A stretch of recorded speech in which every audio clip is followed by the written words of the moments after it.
오늘의 성경 말씀은 요한복음 11장 25절로 26절입니다.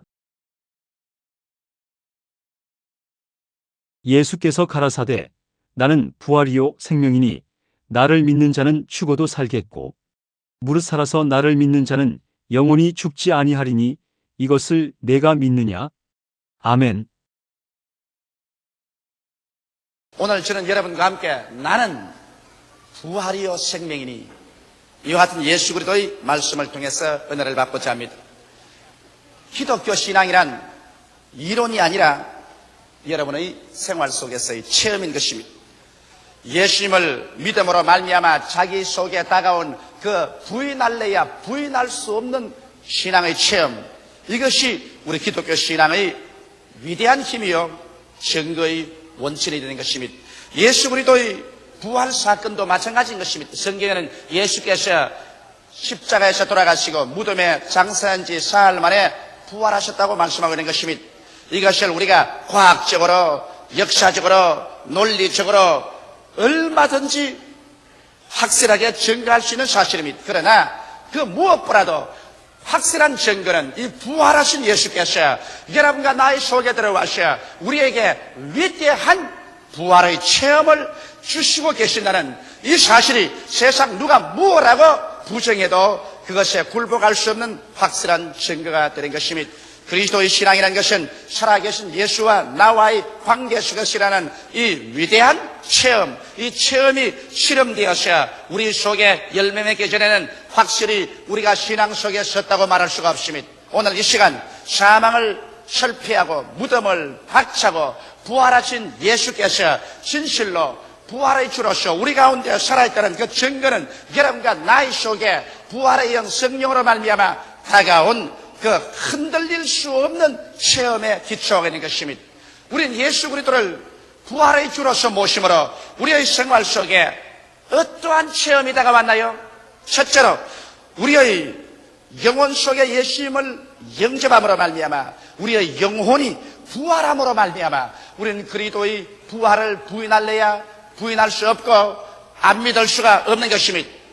성경에는 에베소서 2장 1절에 말하기를 너희의 허물과 죄로 죽었던 너희라고 말한 것입니다. 오늘날 예수를 믿지 않은 사람은 하나님이 정의하실 때 너희 허물과 죄로 죽은 자라고 말하고 있는 것입니다. 죽음이라는 것은 없어지는 것 아닙니다. 우리 생각에는 죽는다 그러면 없어진다 그렇게 생각하는데 그거는 잘못된 정의인 것입니다. 죽음이라는 것은 없어지는 것이 아니라 교통이 끊어진다 이 말씀인 것입니다.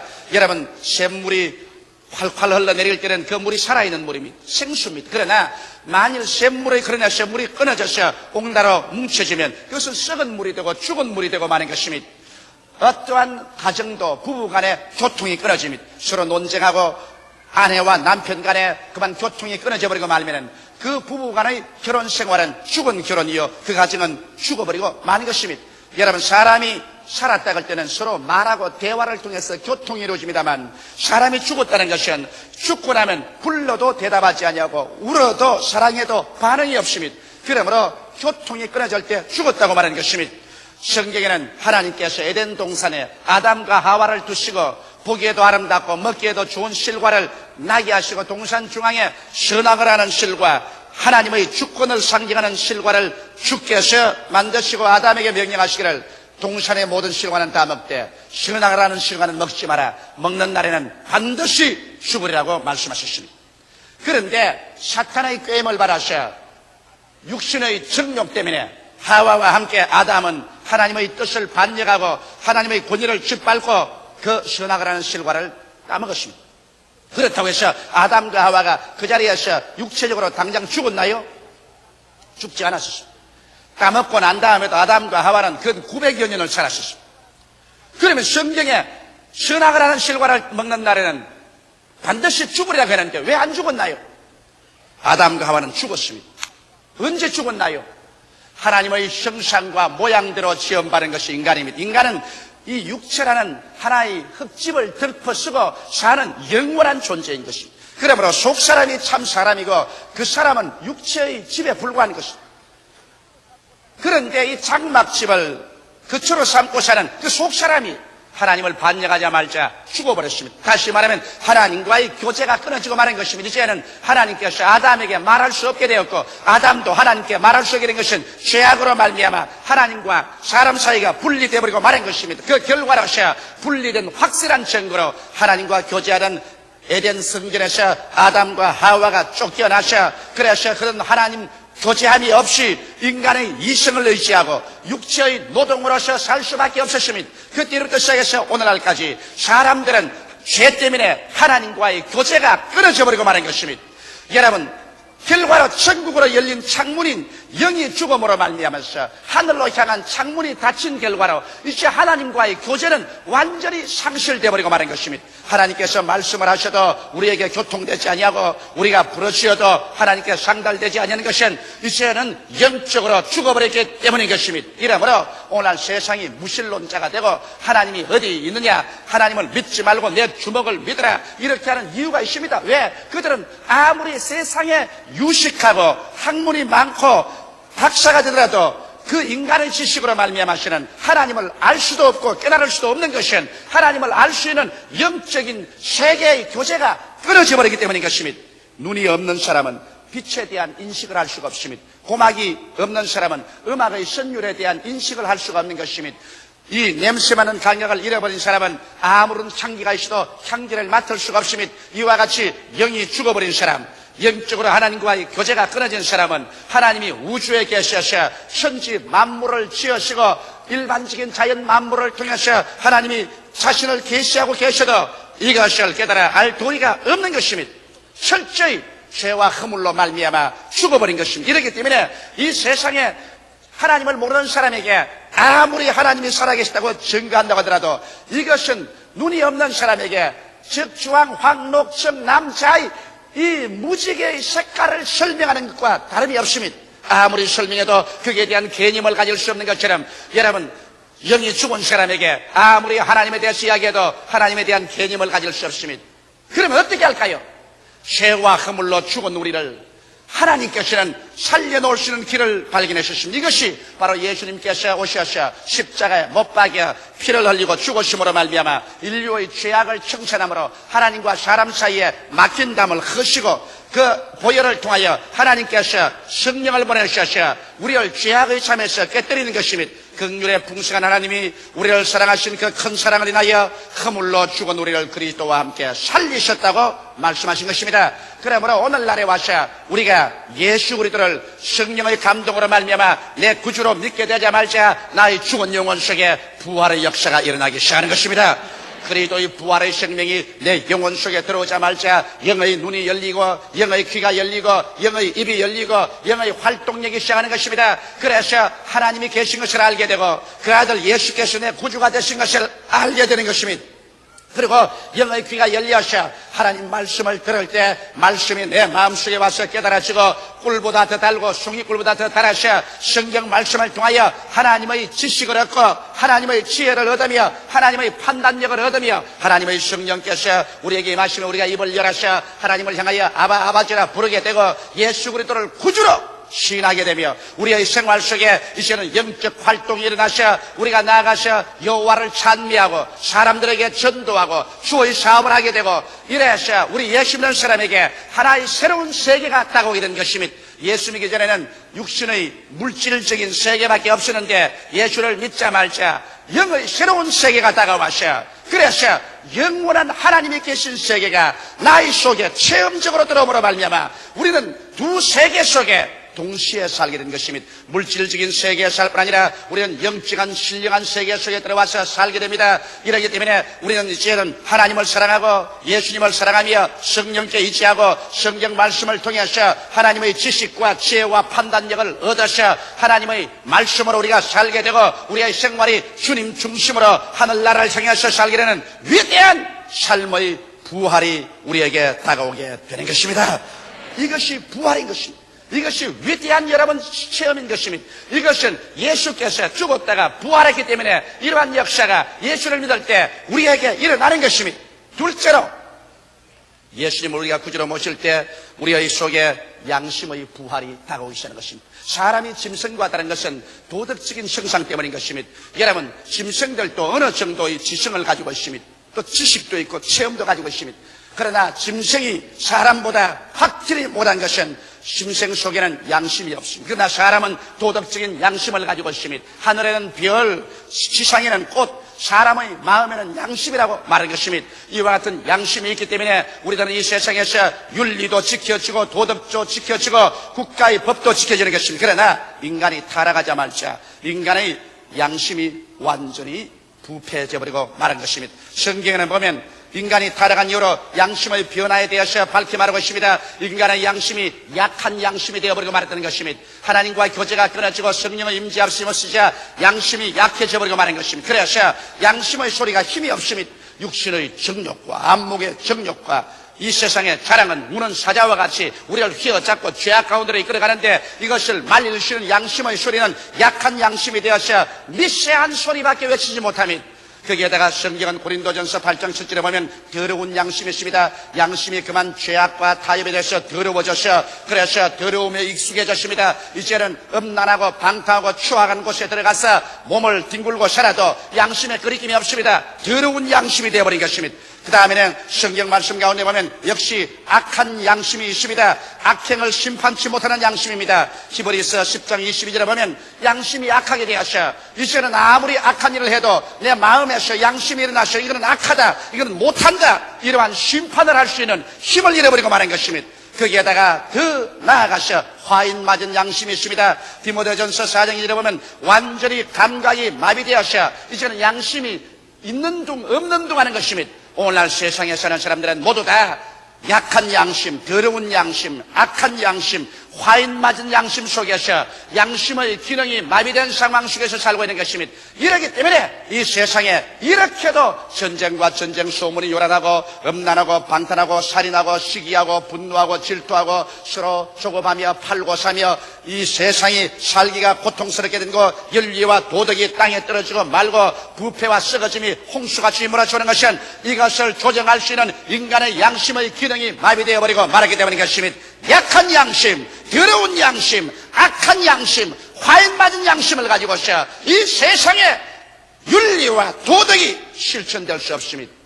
이러한 인간에게 예수 그리스도가 구주로 임재하고 부활하신 영 성령이 우리 속에 맞아 우리의 가슴 속에 놀라운 양심의 부활이 다가오는 것을 우리는 체험하게 되는 것입니다. 이 양심의 부활은 뭘까요? 성경에 보면 베드로전서 3장 21절에 선한 양심에 대해서 말하십니다. 오직 선한 양심이 하나님을 향하여 찾아가는 것이라. 예수님이 우리 가슴 속에 들어오자 이 양심이 선하게 변화되는 것입니다. 선한 양심이 되자 선한 양심은 우리를 끌어서 하나님께로 향하여 찾아갑니다. 우리의 손을 잡고서 하나님께로 나아가서 천지와 만물을 지으신 위대한 하나님 앞에 우리의 무릎을 꿇게 하는 그러한 인도자가 되어주는 것이요, 부활의 예수께서 우리 속에 들어오자마자 청결한 양심이 부활합니다. 죄의 더러움을 심판하는 청결한 양심이 부활해서 여러분과 내 마음을 회개하게 만들어주는 것입니다. 그래서 죄악의 모든 더러움에서 우리 자신을 씻고 정결하게 되는 이와 같은 역사가 일어나는 것입니다. 이것은 디모데후서 1장 3절에 분명하게 말하고 있습니다. 디모데전서 1장 19절에 보면 그 다음엔 착한 양심이 생겨납니다. 무법과 불의를 꾸짖고 믿음과 순종을 가져오는 착한 양심이 마음속에 부활해서 일어나는 것입니다. 선한 양심, 정결한 양심, 착한 양심이 우리 마음속에 부활해서 일어나면 이 양심의 위대한 능력을 통해서 우리들은 이제 하나님을 찾게 되고 그리고 회개하고 죄를 멀리하고 청결한 양심을 갖게 되고 착한 양심을 통해서 무법과 불의를 꾸짖고 믿음과 순종을 가져오며 윤리와 도덕을 따라서 살 수 있는 위대한 생명의 부활이 우리의 양심 속에 일어나게 되는 것입니다. 이렇기 때문에 오늘날 물질 만능의 세계 속에서 여러분 젊은 청년들, 오늘날 우리 중년에 이런 사람들, 노년들 누구를 알 것 없이 이 혼탁한 세상 속에서 개인이나 가정이나 사회나 국가가 잘 살려면 양심의 부활이 다가와야 되는 것입니다. 양심이 부활하지 아니하고는 아무리 지식을 많이 얻으면 교활하고 악한 지식을 가진 사람이 되고 마는 것입니다. 여러분, 양심의 부활이 없이 물질적으로 부흥하면 허랑, 방탕, 음란의 도가니가 되어버리고 마는 것입니다. 우리에게 필요한 것은 오늘날 위대한 양심의 부활이 오늘 지식의 팽창과 물질적인 부흥과 동행하지 아니하면 우리의 삶은 비참하게 되어버리고 마는 것입니다. 반드시 교육을 많이 받았다고 그 사람이 잘 사는 사람 되는 것 아닙니다. 그 나라가 물질적으로 부강하게 되었다고 위대한 나라, 잘 사는 나라가 되는 법이 없습니다. 위대한 양심의 부활이 없이 이러한 일은 일어날 수가 없는 것입니다. 이러므로 악한 양심, 더러운 양심, 그리고 약한 양심, 화인 맞은 양심에서 우리는 예수 그리스도로 말미암아 그 옛 양심을 벗어버리고 선한 양심, 순결한 양심, 착한 양심으로 변화되어야 비로소 이 양심을 가지고서 이 방대한 지식과 물질적인 부흥의 세계 속에서 이것을 올바르게 잡고 하나님을 찾아가며 그리고 청결한 삶을 살며 나아가서 무복과 불의를 제끼고 믿음 순종을 가지고 윤리와 도덕적인 아름다운 삶을 살 수 있는 것입니다. 그러므로 진실로 예수 그리스도 앞에 우리가 무릎을 꿇어 기도하고 우리 마음속에 부활의 영광이 들어와서 부활의 양심이 되어야만 하는 것입니다. 셋째로 참 지식을 이해하는 지혜의 부활이 우리에게 다가오는 것입니다. 여러분, 이 세상에 사는 모든 지식이란 눈으로 보고 귀로 듣고 냄새 맡고 맛보고 손으로 만져서 체험하는 것을 이론으로 추리해서 조직화한 것이 인간 지식이기 때문에 세상의 지식이란 물질이 있는 한도 내에서밖에 지식이 없습니다. 그 이외에 물질 세계 저 건너편의 것은 모릅니다.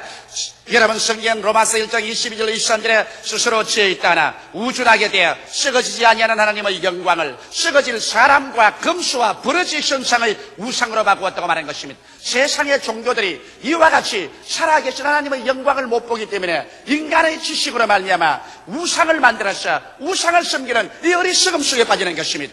그렇지 않으면 세상의 지혜라는 것은 고린도전서 1장 18절에 십자가의 도가 멸망하는 자들에게는 미련한 것이요 구원은 우리에게는 하나님의 능력이라고 말했는데 이 세상사한 지식으로서는 예수께서 하나님의 아들이신 것과 그 십자가에 죽었다가 부활한 것이 우리를 구원하는 하나님의 위대한 은총과 사랑이라는 것을 깨닫지 못하기 때문에 세상의 지혜나 지식은 멸망하는 지혜와 지식인 것입니다.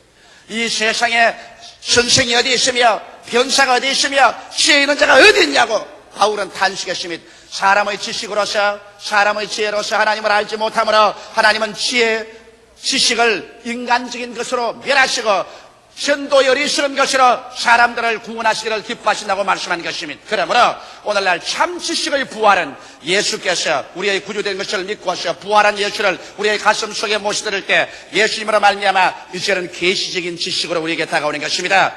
부활한 예수님이 주시는 지식, 이것은 마태복음 11장 27절에 예수님이 친히 말씀하셨습니다. 내 아버지께서 모든 것을 내게 주셨으니 아버지 외에는 아들을 아는 자가 없고 아들과 또 아들 소원대로 계시를 받는 자 외에는 아버지를 아는 자가 없느니라. 이 세상에 아들과 아들의 소원대로 계시를 받지 않고는 아버지를 아는 자가 없습니다. 인간의 과학이나 철학이나 연구를 통해서 아버지를 아나요? 천만에요. 주는 그리스도시요 살아계신 하나님의 아들이라고 베드로가 고백할 때 예수께서 말씀하기를 바요나 시몬아 내가 보겠도다. 이것을 내게 알게 한 것은 혈과 육이 아니요 하늘에 계신 내 아버지가 알게 하시느니라고 말씀하신 것입니다. 이렇기 때문에 참 지식이란 여러분 성령으로 말미암아 우리에게 주신 계시적인 지식, 이것은 세월이 흘러가도 변하지 않냐고 역사가 변천해도 변하지 않습니다. 사람이 변해도 변하지 않습니다. 새하늘이 무너지고 이 땅이 꺼져도 1.1핵도 변하지 않은 이 진리의 말씀, 이 영생의 말씀은 성령께서 오셔야 우리에게 깨달아주는 것입니다. 성령은 바로 예수님의 부활의 영인 것입니다. 그리스도께서 부활하셔서 우리 속에 들어오심으로 말미암아 우리의 지식을, 우리의 지혜를 부활시켜서 그래서 감각적인 지식에서 영원한 계시적인 지식을 깨달아 알 수 있도록 일시적인 지식에서 영원한 지식을 얻을 수 있도록 그리고 세상적인 지식에서 영원한 지식을 얻을 수 있도록 주님께서 이끌어주는 것입니다. 이러므로 오늘날 주님이 주신 그 위대한 은총으로 말미암아 우리는 참 지혜와 참 지식과 참 판단력을 얻어서 이 세상에 살 수 있습니다. 사람의 떡으로만 살 것이 아니요 하나님의 입으로 나오는 모든 말씀으로 살 것이라고 했는데 하나님의 말씀은 바로 하나님의 지혜요 하나님의 지식이요 하나님의 판단력인 것입니다. 이러므로 우리가 사람이 하나님의 능력으로 살 수 있는 길이 바로 우리에게 열려진 것입니다. 참 지식을 이해하는 지혜의 부활, 이것은 예수께서 우리 속에 오므로 말미암아 우리가 체험하고도 남음이 있는 것입니다. 나는 놀라운 간증을 하나 읽었어요. 우리 교회 자매님 한 분이 조카를 맡아놓았는데 4살짜리 조카를 아침밥 하다가 보니까 밖에 나가버렸습니다. 길거리에 나가서 이 조카를 어디서 할지 모릅니다. 차들이 댕기고 사람이 댕기는데, 그래서 너무 놀라서 그 조카를 잃어버렸으니 어떻게 합니까? 그만 밥하다가 말고 뛰쳐나갔습니다. 그래서 조카를 찾으려고 파출소에 들어가고 이리 뛰고 저리 뛰니 그 많은 사람 가운데 조카가 어디 있는지 어떻게 합니까? 그래서 그만 그 자리에 기도를 했습니다. 하나님, 이 조카를 내가 맡았는데 4살짜리 조카를 잊어버렸으니 이 말도 잘못하는 건 어떻게 합니까? 하나님이여 도와주셔서. 그러니까 성령께서 마음속에 이런 생각을 주셨습니다. 버스를 타고 가라. 버스를 타고 가라. 4살짜리 조카가 나갔는데 나는 버스 타고 어디로 가자 말입니까? 그러나 버스가 오기에 그걸 들렁 탔어요. 타고 버스 창문 밖을 내다보고 있으니까 버스가 덜컹덜컹 몇 정류장을 지나가면서 고려대학 앞을 지나가는데 청방위원회가 그 길거리에 4살짜리 조카가 걸어가고 있더랍니다. 걸어가고. 그래서 불이 나게 버스에서 내려서 그 조카를 찾았어요. 4살짜리 조카가 아침에 일어나서 자기 집에 간다고 정처 없이 걸어간 것이 고려대학 앞까지 걸어갔어요. 그걸 하나님 성령만이 아시지, 그걸 다른 데서 찾으시면 그 애를 잃어버리고 말할 것인데 버스를 타라 해서 버스 타고 가다가 애를 찾았어요. 이 놀라운 기적 아닙니까? 하나님의 지혜와 지식이 아닌 것입니까? 부활하신 그리스도가 우리와 같이 계시면 우리가 기도하고 믿고 생활할 때 하나님의 지혜, 하나님의 지식, 하나님의 판단력을 주시는 것입니다. 넷째로, 여러분, 우리는 육체적인 부활의 위대한 소망을 예수님의 부활을 통해서 얻을 수가 있는 것입니다. 성경에 보면 마지막 아담 예수님은 우리에게 살려주는 영이 되었다고 말하셨습니다. 고린도전서 15장 42절로 42절에 보면 죽은 자의 부활도 이와 같으니 썩을 것으로 심고 썩지 아니할 것으로 다시 살며, 욕된 것으로 심고 영광스러운 것으로 다시 살며, 약한 것으로 심고 강한 것으로 다시 살며, 육의 몸으로 심고 신령한 몸으로 다시 살아니 육의 몸이 있은즉 또한 신령한 몸이 있느니라 기록된 바, 첫사람 아담은 산영이 되었다는 것 같이 마지막 아담은 살려주는 영이 되었느니라. 예수께서 부활하심으로 말미암아 사망의 권세를 피하고 이제 누구든지 예수를 믿는 사람에게는 주님께서 살려주는 영이 되셔서 여러분과 나를 영원한 사망과 부패에서 영적으로 살 뿐이라 우리의 육신을 부활하여 살려주시는 것입니다. 이러므로 여러분 생각해 보십시오. 여러분과 내가 일시에 변화를 바라셔 우리의 모든 몸이 영광스러운 몸으로, 강한 몸으로, 신령한 몸으로 변화되어 가지고서 눈 깜박할 사이에 번개불같이 이쪽 하늘에서 저쪽 하늘까지 날아갈 수가 있고, 우리는 다시 앓는 것이나 고하는 것이나 죽는 것이나 이별하는 것이 없는 이러한 삶을 얻게 될 때 얼마나 큰 영광이 것입니까? 바로 이것을 예수께서 이루시기 위해서 그 몸으로 인간을 구원하시기 위하여 십자가에 못 박여 죄를 청산하시고 신이 죽음에 들어가셔서 무덤에 들어갔다가 사망을 철피하고 무덤의 문을 무너뜨려버리고 주께서 영원한 생명의 영광 첫 열매로서 부활하고 말한 것입니다. 여러분, 복숭나무에 젖붙이면 복숭아가 엽니다. 배나무에 젖붙이면 배가 엽니다. 부활하신 예수 그리스도에게 여러분과 내가 모두 다 젖붙임을 받으시니 이제 여러분과 나의 속에는 부활의 생명이 넘쳐나게 되는 것입니다. 이러므로 우리는 다 잠잘 것이 아닙니다. 고린도전서 15장 51절로 58절에 보면 보라 내가 너희에게 비밀을 말하노니 우리가 다 잠잘 것이 아니요 마지막 나팔에 순식간에 호련히 다 변화하리니 나팔 소리가 나매 죽은 자들이 썩지 아니할 것으로 다시 살고 우리도 변화하리라. 이 썩을 것이 불갑을 썩지 아니할 것을 입겠고 이 죽을 것이 죽지 아니함을 입으리로다. 이 썩을 것이 썩지 아니함을 입고 이 죽을 것이 죽지 아니함을 입을 때는 사망이 이김의 삼킴받으리라고 기록한 말씀이 응하리라. 사망아 너희 이기는 것이 어리느냐? 사망아 너희 쏘는 것이 어리느냐? 사망을 쏘는 것은 죄요 죄의 권능은 율법이라. 우리 주 예수 그리스도로 말미암아 우리에게 이김을 주시는 하나님께 감사하노니 그러므로 내 사랑하는 형제들아 견고하여 흔들리지 말며 항상 주의 일에 더욱 힘쓰는 자들이 되라. 이는 너희 수고가 주 안에서 헛되지 않은 줄 알미니라. 여러분과 나는 행인과 나그네와 같이 이 땅에서 살고하고 있습니다.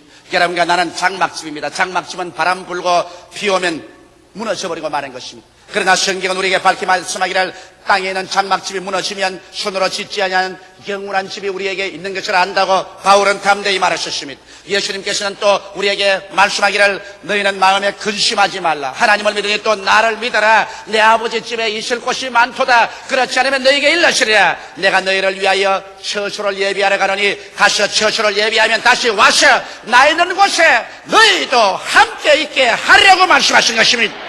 이러므로 우리는 겁날 것이 없습니다. 이 세상이 포연으로 자욱하고 피의 강, 시체의 산이 되어가고 전쟁과 전쟁 소문이 하루도 없는 날이 없고 온 세계가 경제적으로 흔들리고 자연 환경 속에 그리스도의 오실 징조가 뚜렷한 이 시대에 우리가 살고 있을 때 오늘 부활절을 맞이한 우리는 이미 심장하고 큰 기쁨으로 마음속에 우리의 신앙을 새롭게 해야 될 것입니다. 여러분과 나는 이제는 옛사람이 아닙니다. 우리는 흑암의 권세여서 그리스도의 부활의 능력으로 건져내셔 하나님의 사랑의 아들 나라로 옮기셨습니다. 여러분과 나는 하나님의 택하신 족속이요 왕같은 제사장들이요 그 나라의 백성들이 되어버리고 마는 것입니다. 이러므로 이 세상에 살 동안에 하나님의 사자로서 예수 그리스도의 증언자로서 부활의 증거인으로서 우리의 가정에서 직장에서 우리의 사업장에서 생활터전에서 앉아서나 예수가 그리스도인 것을 증거하며 살아야만 될 것입니다. 이것이 우리 삶의 본업이 되어야 되고 무엇을 먹을까 무엇을 입을까 무엇을 마실까는 부업이 되어야 될 것입니다. 이제 주님께서 오시는 것입니다. 주의 나라가 우리에게 다가오는 것입니다. 인간의 역사는 이제는 도저히 다스릴 수 없는 고장난 자동차같이 곤두박질을 치고 가고 있는 것입니다. 이 낡은 인간의 역사가 마지막 절망에 취해서 종말에 부딪혀버리고 새롭고 광명하고 찬란한 새로운 역사가 전개되어 오는 것입니다. 이 세계 속에 참여하기 위해서는 예수가 내 구주인 것을 믿어야 하고 예수 그리스도의 부활한 영광을 받아들여서 여러분과 내 영혼이 부활하고 양심이 부활하고 우리의 지식이 부활하고 우리의 육체가 부활하는 위대한 부활의 생명 속에 참여하게 될 때 여러분은 이 영광스러운 새로운 역사에 참여하게 되는 것입니다. 주께서는 한 사람도 멸망하지 않고 모두 다 영생을 얻는 이 위대한 영광에 참여하기를 원하시고 계신 것입니다. 다 같이 고개숙여 기도드리겠습니다. 살아계신 하나님 우리 아버지, 예수께서 부활하셔서 사망을 철폐하시고 생명을 가져오게 되신 것을 감사합니다. 오늘 또 예수를 믿지 않은 사람이나 타락한 사람들은 자기 가슴 속에 사망의 무덤을 갖고 살고 있습니다. 죄악의 무덤, 질병의 무덤, 저주와 절망의 무덤, 죽음의 무덤, 절망의 무덤, 그 무덤 속에 살고 있습니다. 하나님 우리 아버지여 예수 이름으로 기도하오니 오늘 이 시간에 부활의 영광스러운 날에 모두 다 그 무덤에서 해방되어 나오게 도와주시옵소서. 나는 부활이요 생명이니 나를 믿는 자는 죽어도 살겠고 살아서 나를 믿는 자는 영원히 죽지 아니하려는 주의 영광을 받아들이게 하여 주시옵소서. 오 우리 아버지 하나님이 예수를 믿는 우리들은 우리 속에 영혼이 부활하고 양심이 부활하고 지식이 부활하고 육체가 부활해서 부활의 사람이 된 것을 다시 한번 확정하고 이 부활의 생명 속에서 그리스도의 모습을 더욱 닮아가는 우리들이 되게 하여 주옵소서. 예수님 이름 받들어 기도드리옵나이다. 아멘.